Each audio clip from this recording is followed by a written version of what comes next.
Well, Ateneo tsaka UP, no? Round 2. So, nung round 1, tinalo ng UP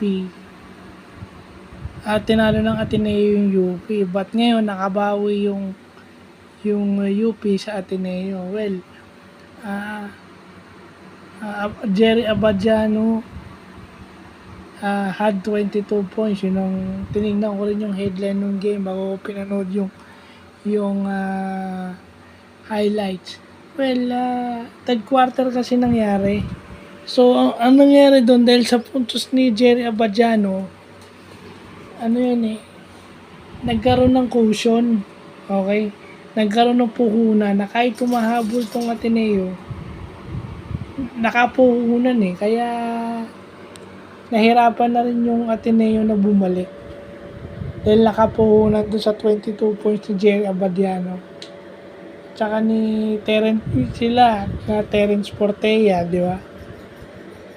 Kasi nung round 1 wala ata si Abadiano, parang injured ata or hindi naglaro, and then yun na nga, di ba?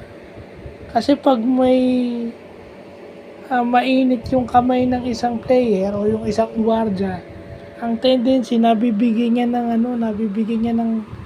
ng distansya yung team niya tsaka yung kalaban. Yung kalaban ngayon susubukan tumikit. Kinapo sa oras. I mean, if there was one thing, UP just did enough to beat Ateneo. And they make shots, timely shots when needed. Kumbaga, kung kailan kailangan yung puntos nila kasi umahabol yung Ateneo, pumunto sila. Kaya lalong yung agwat, imbis na dumikit, napapalayo.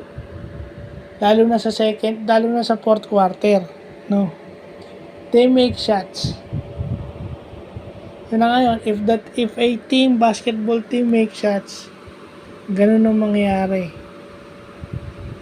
Umahabol yung kalaban mo pero nagke-create ka ng distansya. Ngayon, pag naubos yung oras, tendency, panalo ka. Yun ang nangyari sa UP. Pero iba yung Ateneo. Kita nyo kung gaano ka-organize o kung gaano well-coached yung Ateneo kasi pumapalag Kumbaga, hanggat may oras, hindi mo masabing panalo ka na. Dahil dikit yung score. So, yun lang po.